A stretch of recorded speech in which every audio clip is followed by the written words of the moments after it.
मैं 5 प्रसंगों पर आपको निवेदन करता। श्रीमद् भागवत महापुराण के दसम स्कंध पुराण पुराण का मतलब क्या होता है?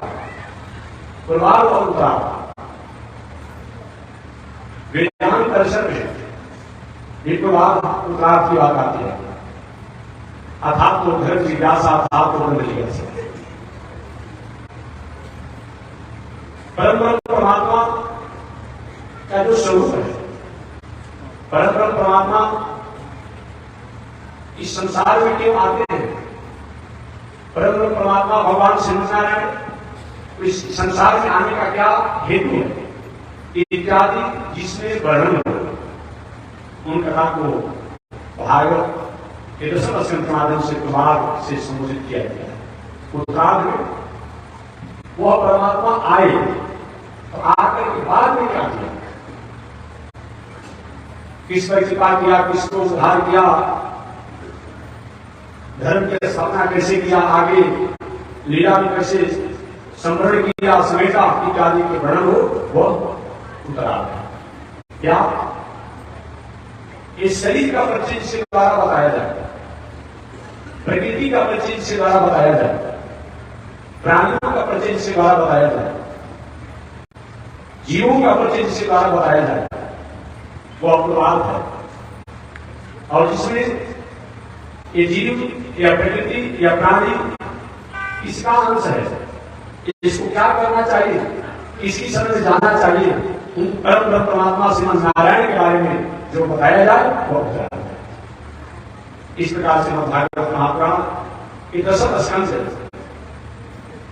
के पुराण की कथा के माध्यम से राजा परीक्षित प्रश्न करते हैं। सबसे पहले सुखदेव जी महाराज क्योंकि जब प्रश्न किया जाएगा तभी तो उत्तर होगा। तो राजा परीक्षित प्रारंभ में प्रश्न किए थे, जब गंगा के पावन तट पर अमृत अनशन में जब बैठे तो राजा परीक्षित ने प्रश्न किया था कि विद्यमान पुरुष का क्या धर्म होता है? जो मरने की तैयारी नहीं किया हो, मरना निश्चित हो, ऐसे में क्या करना चाहिए? सुखदेव जी महाराज उसी समय उसी क्षण उत्तर देना शुरू किया।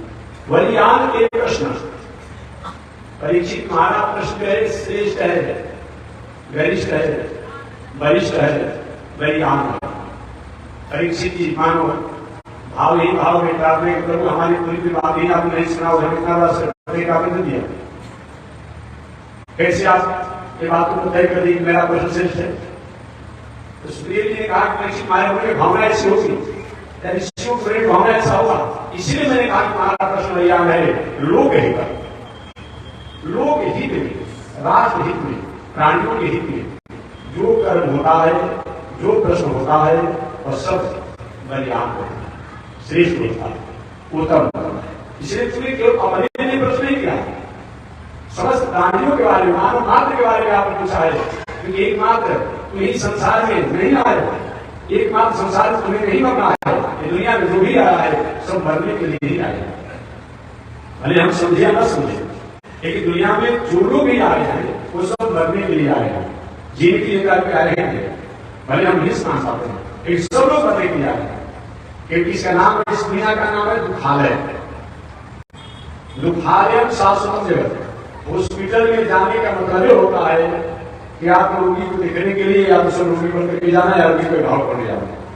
मैंने कहीं कहीं रोगी से, रोग के समाधान के संबंध से या भाव में कहीं हॉस्पिटल में जा जाता है, यहाँ का हॉस्पिटल में जाने का मतलब है। भोजनालय में जाने का मतलब होता है या तो भोजन पवाने के लिए, या तो भोजन पाने के लिए, या तो भोजन बनाने के लिए, मैंने भोजन से संबंध होता नहीं है। ठीक उसी बात का ये दुनिया जो है ये क्या है? दुखालय है। दुखालय शाश्वत है। ये दुनिया जो है दुखालय है। हम दुख भोगने के लिए आते हैं और हमारा दूसरा काम नहीं है, केवल इस संसार में हम दुख भोगने के लिए आते हैं। कभी भाई से, कभी पत्नी से, कभी बेटा से, कभी लोग से, कभी परिवार से, कभी शत्रु से, कभी अपने लोगों से, जीवन भर दुख ही दुख हम भोगते हैं। दुखालयम शाश्वत जगत, इसका नाम है मृत्यु लोक। इसका मृत्यु लोक नाम है। मरने के लिए हम आते हैं। सुखदेव जी परीक्षित, तुम्हारा प्रश्न इसीलिए श्रेष्ठ है कि तुम केवल मरने वाले नहीं हो, दुनिया में जो भी प्राणी है सब मरने ही वाला है, तो सबके समाधान पर्याप्त। दशम में राजा परीक्षित सुखदेव जी महाराज से प्रश्न करते हैं कि ऋषिवर कथितो वंश विस्तारो भवता सोम सूर्य, इसके बारे में मैंने बताया था। हे गुरुवर, कथितो वंश विस्तारो भवता सोम सूर्य, महाराज ये बताइए कि वह सूर्यवंश और सूर्यवंश आगे कैसे विस्तार हुआ। राज्ञाम चूड़े वंश्याम चरितम परमाद्भुतम, उन वंश परंपरा में जो राजा लोग हुए उन्होंने कौन कौन से आश्चर्य को किया, अद्भुत पराक्रम को किया। और इसके साथ ये भी बताएंगे वह सूर्यवंश में जो जदु महाराज हुए, वह जदुरक्ष धर्मशीलस्य नितराम निशतम, महाराज ये बताइए उन जदुवंश में जो सब राजा जदुआ जो धर्म के रूप में ही जाने जाते हैं, उन जदुवंश में भगवान श्री कृष्ण साक्षात विष्णु की अवतार होकर के आए, तो अवतार लेकर के संसार में उन्होंने संसार के प्राणियों के लिए क्या किया, कौन कौन से चरित्र किया, पूरे दुनिया के विश्वास और उनकी संसार में सब आना पड़ा। आगे की बात इसको आप मिल रहे कल भी मैंने बताया था। अब यहां पर राजा परीक्षित इतने बड़े पंडित हैं, इतने बड़े ज्ञानी हैं, इतने बड़े विज्ञ हैं, इतने बड़े वैयाकरणी हैं, ग्रामर विरकार है। इस भागवत के श्लोकों में विशुद्ध है, वैयाकरणों से प्रश्न करते अगर पढ़ सकते थे कि सूर्य सूर्य कभी कोई अशुद्धि नहीं होती। एक सूर्य में विदोक्षर है, सूर्य विदोक्षर है, तो सूर्य सूर्य पाले कभी नहीं, लेकिन सोम सूर्य जो है, इसका मतलब कल भी मैंने बताया था कि वैयाकरण में बताया गया कि राम सीता कहा जाए कि सीताराम कहा जाए, राधा कृष्ण कहा जाए कि कृष्ण राधा कहा जाए, लक्ष्मी नारायण कहा जाए कि नारायण लक्ष्मी कहा जाए। अब पूछा गया वैयाकरण के आचार्य पारणी जी से, महाराज आप तय कर लीजिए क्या राम सीता कह दिया जाएगा तो दोष हो जाएगा, राम में भी अक्षर है, सीता में भी अक्षर, कृष्ण में भी अढ़ाई अक्षर है और राधा में भी अढ़ाई नाम माना जाता है, वही एक माना जाता है, अलग नहीं माना जाता है। कृष्ण में भी दो अक्षर मान लिया जाए और राधा में भी दो अक्षर मान लिया, कृष्ण राधा का दिया जाता है, क्या दिया कोई किसान तो नहीं होती, लेकिन ऐसा क्या किया गया। पांडित जी महाराज ने कहा अभ्यर्थन जो श्रेष्ठ होता है उसको पहले गिनती किया जाता है। तो राधा कृष्ण में राधा श्रेष्ठ है, क्यों श्रेष्ठ है, क्यों श्रेष्ठ है, सीता जी श्रेष्ठ है, क्यों श्रेष्ठ है, इसलिए कि भगवान न्यायाधीश है। न्यायाधीश किसी पत्नी का नहीं होता है, किसी भाई का नहीं होता है, किसी पुत्र का नहीं होता है, किसी बाप का नहीं होता है, किसी का नहीं होता है, तो न्याय का होता है। वो तो अपनी मर्यादा से बात करेगा। यहां पर लक्ष्मी जी, सीता जी, राधा जी पुरस्कार करती है, वकालत करती है, वंचनी करती है, प्रभु ये जीव अपराधी है, बहुत जन्मों से भटका हुआ है, यदि मैंने नहीं किया है फिर भी है आपका, अतः आप इस पर कृपा करें। नारायण दया सिंधु कल्याण गुण सागर एवं रक्षस गोविंद बहुजन्मा अपराध। न्यायाधीश जी को किसी मुल्जिम से कोई मतलब नहीं है, किसी कैदी से मतलब नहीं है, कितना दिन कैदी जेल में पड़ा है, बैरिस्टर साहब, वकील साहब न्यायाधीश जी का नाम वकालत करते हैं, सर अपराध किसी द्वारा हो गया है लेकिन गलती से हो गई है, अभी नहीं करेगा, इसे भेज दे दीजिए, जज साहब भेज दे। तो वकालत करने का काम वकील साहब करते हैं। ठीक उसी प्रकार जीवन की वकालत करने का काम लक्ष्मी जी करती है, अन्यथा भगवान को सुना देना नहीं है। एक वाल्मीकि रामायण की कथा सुना जिस समय रावण जैसे दुराधर्ष राक्षसों का विनाश हो गया, मारे गए। जो कुछ बचे कुचे राक्षस थे राम कल के ही हो गए थे। हनुमान जी महाराज उछलते कूदते हुए गए और भगवान श्री राम के पास जाकर कहा, प्रभु दुराधर्ष लंकेश रावण का वध हो गया, लेकिन सब भगवान श्री राम वध किए। आज भी नियम है सरकारी प्रक्रियाओं में, सब कुछ होने के बाद भी जब तक घोषणाएं होती है, नोटिफिकेशन जारी नहीं होता है, नोटिस नहीं होती है, तब तक उसको अपना घोषणा नहीं किया जाता। बॉर्डर पर हमारे सेनाओं द्वारा आतंकवादियों को संहार कर दिया जाता है, लेकिन नोटिफिकेशन जब तक नहीं हो जाता है तब तक घोषणाएं नहीं की जाती। भले अपने आप को कर दिया जाता है, लेकिन औपचारिक जो होती है तो जब तक वहां से होता नहीं हुआ। सब भगवान ने लंकेश रावण को कहा, हनुमान जी ने सूचना जारी किया, प्रभु लंकेश रावण और लंकेश रावण के सहयोगी जितने भी थे सब मारे गए। भगवान श्री राम ने कहा, हनुमान तुमने ऐसा शुभ और मंगल समाचार सुनाया, तुमको एक वरदान देता हूं, जो तुमको मांगना है मांग लो, आज जो मांगना चाहते हो। हनुमान ने कहा, भगवान श्री राम से पूछो मांगना क्या है? जिसको नहीं मिलता है नहीं जरूर मांगता है, हमारे पास तो बिना मांगे मिल गया है।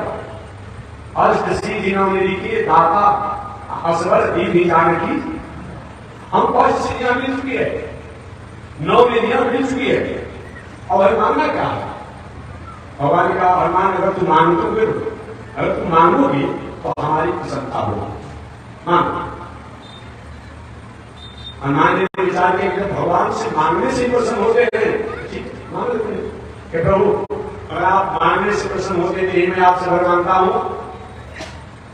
आज से कुछ दिन पहले इसी लंकापुरी में मैं आया था, अशोक वाटिका में मैं गया। जगत जननी जगदम्बा अशोक वाटिका का सहाय निर्बल उदास देखा, राक्षसों द्वारा अनेक प्रकार से यातनाएं दी जा रही थी, वाणी द्वारा, व्यवहार द्वारा। उत्कृष्ट दिखने के बाद जो मैंने देखा था, जब याद आती है तो हमारे रोज खड़े हो जाते हैं और हमारी इच्छा होती है कि जिन राक्षसों द्वारा और राक्षसों द्वारा जगत जननी सीता जी को कष्ट दिया गया, इनका चित्रवध होना चाहिए। चित्रवध का मतलब तड़पा करके अपराधी को दंड देना, इस समझ का है चित्रवध।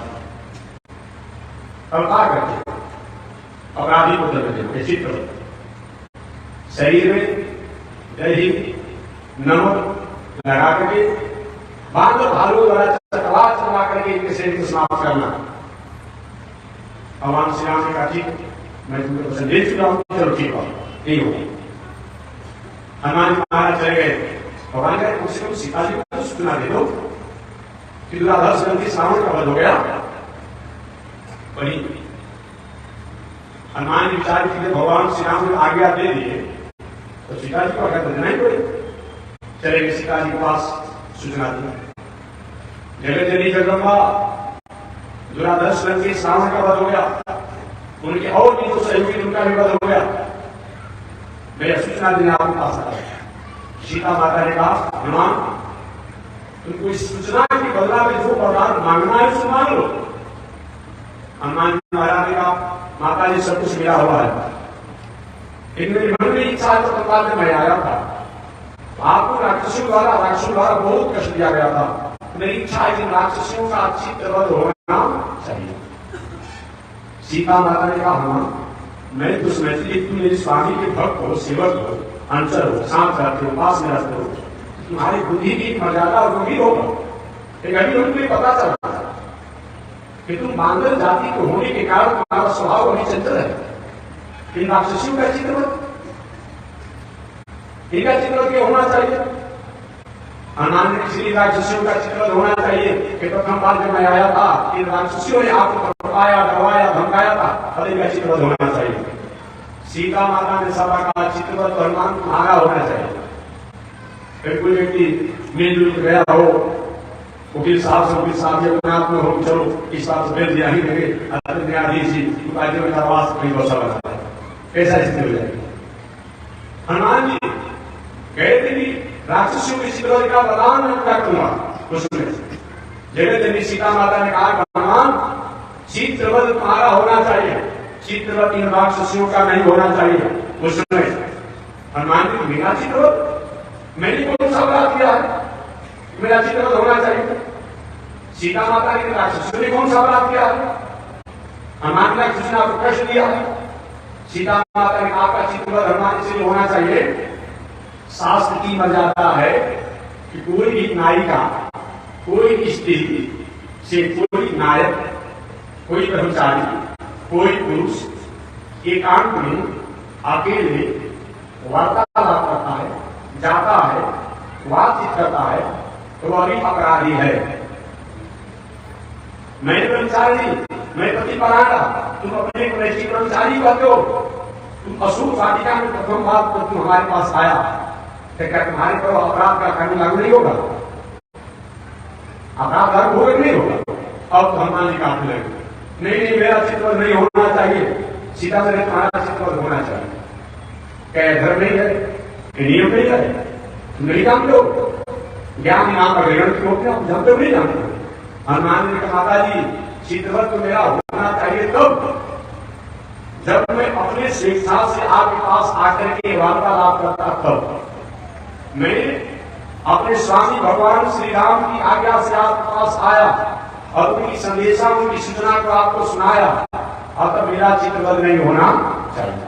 सीता माता ने कहा कि हनुमान जब अपने स्वामी राम की आज्ञा अनुसार आदेश से तुम मेरे पास आए तो तुम्हारा चित्रवत नहीं होना चाहिए। ये राक्षसियां अपने स्वामी लंकेश रावण के आदेश से और हमको प्रश्न दिया, इनका चित्रवत क्यों होना चाहिए।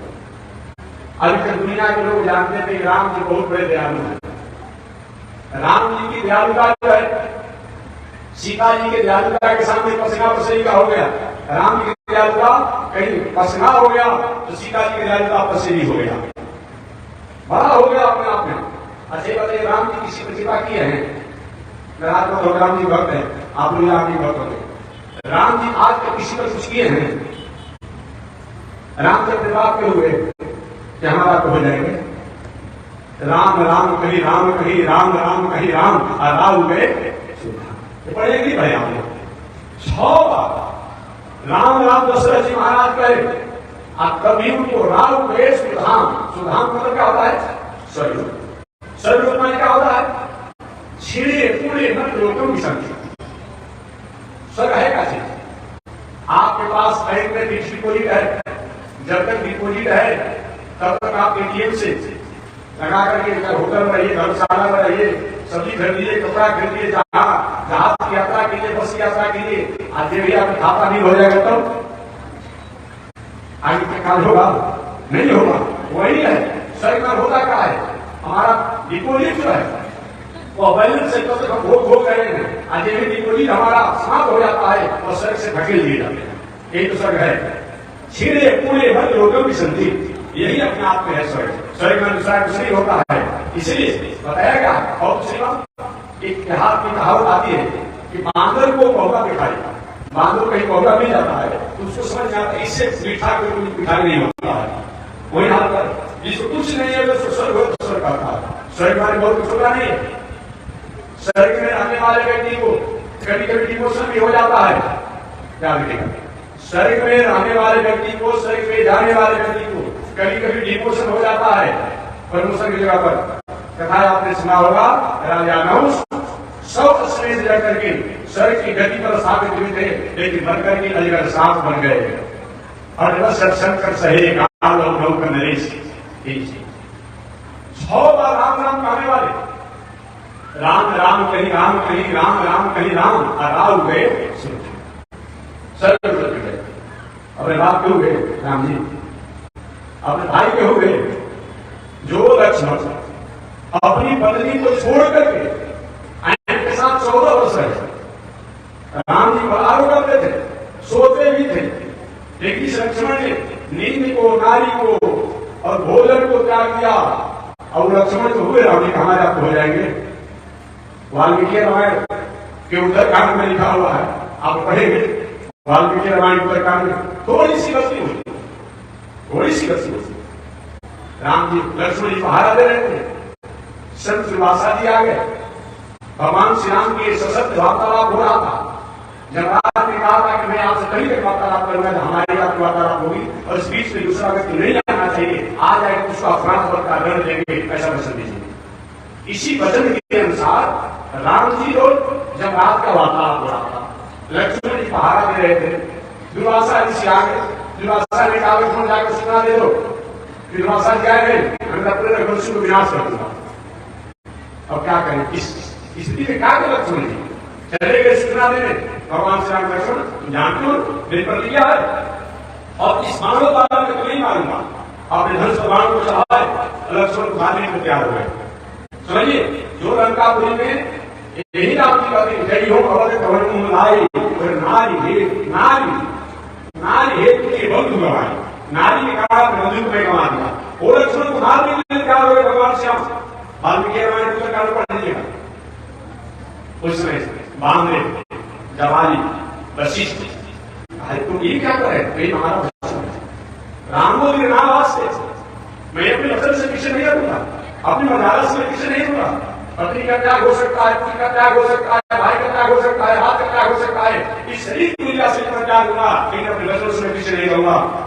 उसने मंत्रियों ने मंत्रणा दिया, जो अपना सुहृदजन हो और उसके द्वारा कोई गलती हो जाए तो मार देना एक प्राण बन नहीं है, उसको अपने से अलग कर देना, उसको पद को छीन लेना, ये भी प्राण बध होता है। इसीलिए ऐसा ही ना कीजिए। वही भगवान श्री राम लक्ष्मण, तुम मेरे सामने को दिखाने का अधिकारी नहीं हो, उनका बात क्या है? जाओ पुकार घाट में डूब मर जाओ। वही लक्ष्मण जाकर पुकार घाट में जाकर अपने जीवन को समाप्त कर। राम जी अपने भाई को हुए हमारा आपको हो जाएंगे, अपने बाप को हुए, अपनी पत्नी को हुए कि हमारा हो जाएंगे, हुए। सारी दुनिया कह रही है, आकाशवाणी से लेकर के देवता से लेकर के ऋषि से लेकर के कि सीता जी में कोई दोष नहीं है, कोई दोष नहीं, सब कह रहा है। अब फिर भी लोकापवाद को लेकर के भगवान श्री राम ने सीता जी की परीक्षा ली। राजा है ना, राजा के अनुसार वोट किया जाता है, वही वोट हो जाता है। मंत्रियों की मंत्रणा जो वही वोट हो जाती है, लेकिन सब लोग एक मात्र एक अयोध्या का प्रजा द्वारा कमेंट किया गया, उन्हें उठाया गया, विरोध किया गया, लोकापवाद किया गया। लेकिन भगवान श्री राम उन सीता की परीक्षा और त्यागने की बात करते हैं। एक बात और मैं कहूंगा, भले आज डेमोक्रेसी चल रहा है, प्रजातांत्रिक प्रणाली चल रही है, प्रजातांत्रिक शासन चल रहा है, लेकिन है एक कोई परिवार के सदस्य बन जाता है तो वो चाहता है कि 7 पीढ़ी का हमारे एक परिवार के परिवार के सदस्य होते रहे, चाहे काम करे न करे। एक डेमोक्रेसी है, एक डेमोक्रेसी है। चाहे कितना भी जनता विरोध करते रहे, वार्ड को विरोध करते रहे, छोटा फसल की बात नहीं किया, बड़े समय से होता होता है, कितना भी होते रहे, हमारे द्वारा चाहे प्रजा का भलाई हो जाता हो, इन्होंने भर भेज हम ही नहीं, हमारा पीढ़ी तक पीढ़ी बढ़ते रहे। ये डेमोक्रेसी है। ये डेमोक्रेसी की भाषा नहीं है। डेमोक्रेसी दी गवर्नमेंट और प्रजातांत्रिक शासन प्रणाली जो लोगों से, लोगों द्वारा लोगों के लिए चलाई जाती है। कहां लोग चलाई जा रही है? जो बैठता है अपने आप बनने से पहले अपने आप बहुत स्थिति में नहीं रहता है, और बनने के बाद दुनिया का सब कुछ प्राप्त कर लेता है। क्या डेमोक्रेसी है? धन गए भगवान श्री राम के राजतंत्र में भी डेमोक्रेसी की व्यवस्था किया। एक भी अविश्वास प्रस्ताव हुआ कि नहीं, एक भी अविश्वास प्रस्ताव नहीं होना चाहिए, इसके लिए मैं अपने आप लोकापवाद को बंद करूंगा। आज इसके पक्ष में बहुमत हो जाता है, उसी को मान लिया जाता है कि नहीं, एक भी अविश्वास प्रस्ताव नहीं होना चाहिए। पूरे अयोध्यावासियों ने कहा सीता में कोई दोष नहीं है, ऋषियों ने कहा, देवताओं ने कहा, लेकिन फिर भी एक मां का प्रजा द्वारा एक लोकापवाद नहीं उठाया गया कि सीता जी रावण के पास रही, क्या सीता जी के साथ रावण ने क्या कहीं मर्यादा संभव हो सकता है? यही लोकापवाद था। वही सीता जी को परीक्षा देना पड़ा, आप जानते होंगे, और परीक्षा के बाद अंत सीता जी ने सारे दुनिया के सामने कहा कि मेरे मन से, वचन से, वाणी से, शरीर से, भाव से अपने स्वामी राम के अलावा अगर दुनिया में किसी को अपने आप स्मरण तक नहीं किया हूं, ध्यान नहीं किया है, चिंतन नहीं किया है, देखती माता मैं आप ही के द्वारा जन्म ली हूं और आप ही में चली जाती, ऐसा हमें आप जगह दीजिए। उसी से पृथ्वी फटी और सीता माता सबके देखते पृथ्वी में चली गई। राम जी अपनी पत्नी को हुए, सारा दुनिया कहते रह गया, अपने भाई को हुए, अपने बाप को हुए, वो देवताओं का पुत्र जयंत थोड़ी सी गलती कर दिया था, सारे सब कुछ क्षमा भी मांग लिया, मुदई और निकाले दोनों एक हो गया। अगर जिसके साथ अपराध हुआ अगर अपराध किया हुआ दोनों में समझौता हो जाए, संधि हो जाए, अब विधि का प्रधान कर दिया जाए। सीता जी के साथ अपराध किया, भगवान ने अपने त्रिणी के वाणी को छोड़ दिया। जयंत पूरी दुनिया में घूमते रहा, कहीं उसका संरक्षण नहीं प्राप्त हो सका। अंत में नारद जी ने कृपा किया, भटके हो तुम, अपराध कहां करो, क्षमा मांगने दूसरा ले जा रहे हो। अरे जिनकी पत्नी के साथ अपराध किया है वहां जाओ, क्षमा हो गई, और कहीं क्षमा तुम करने वाला नहीं है। वही जयंत आया भगवान श्री राम के पास, आया चरण कर दिया, भगवान की तरफ मुंह कर दिया, पीछे सीता माता ने मुंह आगे किया, पैर पीछे कर दिया और कहा पाहि पाहि हर कारण, हे प्रभु अरे रक्षा करे। ये देवराज इंद्र का पुत्र जयंत जो है आपके पास आया है, सुन आया है, क्षमा तो किए, क्या क्षमा किए। और सीता जी सुख जी के साथ गलती अपराध किया है, तो सुख अपने आप में अपराध समापन करा रही है। अभी भगवान ने क्या किया, जयंत के लिए एक वाक खोल दिया, जो आज तक पूरी दुनिया की कोरबा जाति जो है आज तक भी एक आग से काम कराती है। कभी गेंदा को पकड़ लीजिएगा, आप पकड़ के कुछ करना नहीं है, एक ही आग से दूसरे काम चलाता है। बताइए किसके हुए, किसी के हुए एक मर्यादा पुरुषोत्तम है, मर्यादा वाला व्यक्ति किसी का नहीं होता है, मर्यादा और न्याय के लिए होता है, मर्यादा और न्याय के लिए होता है। मैं ये करना चाह रहा था कि अभ्यर्थन शब्द जो श्रेष्ठ होता है उसी को पहले गिना जाता है। तो सीताराम में सीता जी की जैसी दयालुता है वैसा राम जी में नहीं देखा जाता है। राधा कृष्ण राधा जी की जैसी कृपा है और कहीं नहीं देखा जाता है। लक्ष्मी नारायण में लक्ष्मी जी की जैसी कृपा है वैसा नारायण करके कभी भी हो जाते हैं। एक लक्ष्मी जी कृपा करती हमारी आपकी माता जी हैं, उन्हीं की आज लक्ष्मी जी न हो, ये दुनिया में कुछ भी काम हमारा का होगा, घर बनाने से लेकर, दलान बनाने से लेकर, मकान बनाने से लेकर, कपड़ा से लेकर, शिक्षा से लेकर के, गाड़ी से लेकर सब कुछ काम तो लक्ष्मी जी बनाए थे।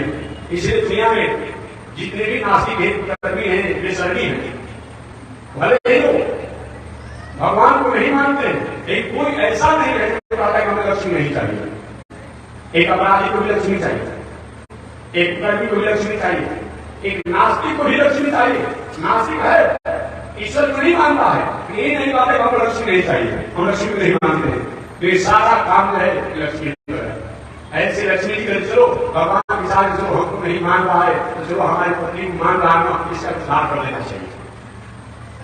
माने कोई पति कोई पुरुष और उसकी पत्नी के प्रति किसी की आदत भावना होती है, पुरुष का जो हमसे थोड़ा भय रखता है, चलो मेरी पत्नी के प्रति आदत है ना, चलो कोई बात नहीं।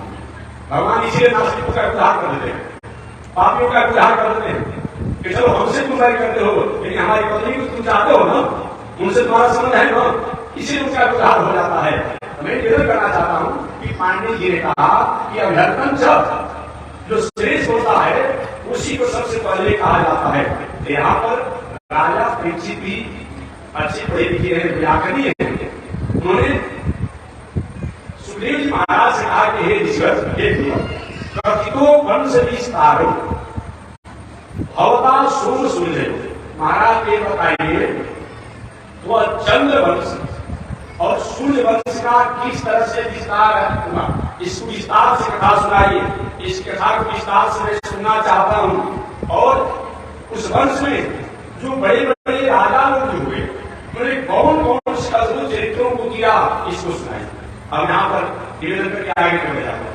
अब यहाँ सूर्य और सूर्य आगे मैंने चंद्रवंश और सूर्यवंश अनेक कथा सुन जा रहे, पहले सूर्यवंश बाद में चंद्रवंश। तो चंद्रवंश कैसे बड़े हैं? परंपरा से बड़ा है। उन्हें याद करें, भगवान श्रीमन नारायण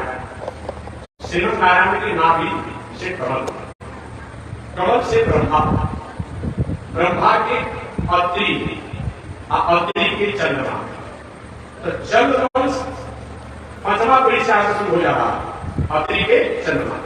इधर सूर्यवंश की परंपरा की भगवान श्रीमन नारायण के नाभि से कमल, कमल से ब्रह्मा, ब्रह्मा के मरीचि, मरीचि के कश्यप, और कश्यप के सूर्य, सूर्य वंश छठवां पीढ़ी से शुरू होता है और चंद्रवंश पांचवा पीढ़ी से शुरू होता है। इस तरह से समझा जाए तो इसलिए हमारे राजा परीक्षित ने चंद्रवंश को पहले बताया, सूर्य वंश को बाद में बताया। आगे परीक्षित जी के पावन प्रसंगों को सुनने के बाद सुखदेव जी महाराज प्रसन्न हुए और प्रसन्न होकर के एक परीक्षित धन्य है तुम्हारा मति, तुम्हारा बुद्धि, तुम्हारी गति, जो इतनी कथा सुनने के बाद भी भगवान तुम्हारा शरीर बना हुआ है, तुम धन्यवाद के पात्र हो। राजा परीक्षित ने बोली, मैं धन्यवाद का पात्र नहीं हूं, भगवान की कथाओं को सुनकर के इतना अपने आप करने को ठीक हो रहा हूं कि संसारिक भोजन और संसारिक प्यास की हमारी इच्छा नहीं रह गई है। मैं आपसे महाराज जी आप बताइए, मैं जानना चाहता हूं कि बलराम जी देवकी के पुत्र होने के बाद भी रोहिणी के पुत्र कैसे थे? देवकी के पुत्र होने के बाद भी रोहिणी के पुत्र कैसे हुए? महाराज जी से बताइए। और ये भी बताइए कि भगवान श्री कृष्ण इस संसार में आए तो आने के बाद कौन कौन से राक्षसों को मारे और मामा कंस को किस तरह से उनका कल्याण किया? अरे ये बताइए भगवान श्री कृष्ण ने कितने विवाह किए और कौन कौन सी लीलाएं की? इसको महाराज मैं बड़ी श्रद्धा के साथ सुनना चाहता हूं, आप विस्तार से बताइए। आगे सुखदेव जी कहते हैं, परीक्षित निश्चित रूप में तुम्हारी बुद्धि जो है, मन जो है, एक भगवान के चरणों में है। ऐसे तुम्हारे जैसे भक्त हो तो निश्चित रूप से उसका कल्याण हो जाता है। परीक्षित जिन कृष्ण के बारे में तुमने पूछा है, जिन चंद्रवंश के बारे में तुमने पूछा है, वो वसुदेव जी के पुत्र श्री वासुदेव इस संसार में विष्णु अंश के रूप में आ गए और इस जगत का उद्धार किया। इतना ही नहीं, ये कृष्ण के बारे में तुमने प्रश्न किया है तो कृष्ण दूसरे नहीं है, गावो गुप्य जस्य जस्टिका कमलासन, गावो गुप्य जस्य जस्टिका कमलासन, वो कृष्ण दूसरे कोई नहीं है। वामनावतार में, नरसिंहावतार में, नरसिंहावतार के स्वरूप को लेकर के दैत्यों के संहार होने के बाद जो भी देवताओं की पत्नियां थी, वो भगवान के साथ रह करके उनकी आनंदों को स्वीकार करना चाहते थे। नरसिंहावतार परमात्मा ने कहा था कि द्वापर युग में तुम्हारे पूरा होंगे, मैं प्रतीक्षा कर। वामनावतार भगवान का हुआ, दैत्यराज बलि देवताओं की, ऋषियों की जो भी पत्नियां थी, पुत्रियां थी, सब वामन भगवान के प्रति स्नेह की भावना रखना चाहती थी। वामन भगवान ने कहा अभी समय नहीं है, द्वापर युग आएगा, तुम्हारा मत। त्रेता युग की बात आई, त्रेता युग में भगवान श्री राम जब जनकपुर में गए थे तो जनकपुर की नारियों ने राम जी के सौंदर्य रावण को देकर के सब लोग ने मन में इच्छा बनाया, काश एक मेरे स्वामी होते, मेरे पति होते तो अच्छा होता। भगवान श्री राम ने नहीं कहा, अभी मैं एक पति पर कार्य हूं, कृष्णावतार में तुम्हारी भावनाओं को मैं पूरा करूंगा। ये सभी ऋषियों, जो ऋषि तपस्या करने वाले, साधना करने वाले, आराधना करने वाले थे, सभी ऋषियों के मन में एक भावना रहा करती थी कि हम रात दिन परमात्मा का चिंतन करते हैं, ध्यान करते हैं, लेकिन वो परमात्मा के साथ रहकर के आनंद के रस को कैसे पूरा किया जाए, इसके लिए भगवान ने कहा द्वापर जी में सब आप लोग वो बालक बन जाएंगे, गोपिया बनेंगे और आपके साथ आपका आनंद का होता होगा। जो वेद की इच्छाएं हैं, वो वेद की इच्छाएं भगवान से प्रार्थना की, जैसे वेद की इच्छाएं सहस्त्र शिखा मुख सहस्त्राक्ष सहस्त्रपाद, ये इच्छाएं मंत्र श्लोक है। वेद की इच्छाओं ने भगवान से प्रार्थना किया, प्रभु आपका कथन मैं करता हूं, मैं कथन करता हूं, गायन करता हूं, आप ऐसे हैं ऐसे ऐसे, लेकिन मैं आपके साथ रहकर के आपकी आनंद की अनुभूति करना चाहता हूं। भगवान का द्वापर जी में तुम भी गोपी गोपाल बाल और गोपियां बन जाना, वही वेद की इच्छा है अपने आपके गोपियां गोपाल बाल बने। ब्रह्मा जी एक बार भगवान से प्रार्थना की, प्रभु मैं विधाता कहलाता हूं, विधि का स्वामी कहलाता हूं, प्रजापति कहलाता हूं, मैं चाहता हूं आपके साथ आनंद की अनुभूति करने के लिए। भगवान का द्वापर जी में आपका नाम क्या होगा ब्रह्मा जी, वही भगवान श्री कृष्ण के पास गारू भूप्य जशिका प्रदासन, भगवान के पास जो छड़ी जो था वही साक्षात ब्रह्मा जी बने हुए थे। बहुत पावन शंकर जी ने भगवान से प्रार्थना की, प्रभु आपका समाधि योग साधना में करते रहता हूं, लेकिन आपके साथ में आनंद की अनुभूति करना चाहता हूं। भगवान ने कहा द्वापर युग में आप बंसी बन जाइएगा, बस हमारे साथ ही साथ करने का मौका मिलेगा। वही शंकर ईश्वर अपने आप में बंसी बन गए। गाओ गोप्य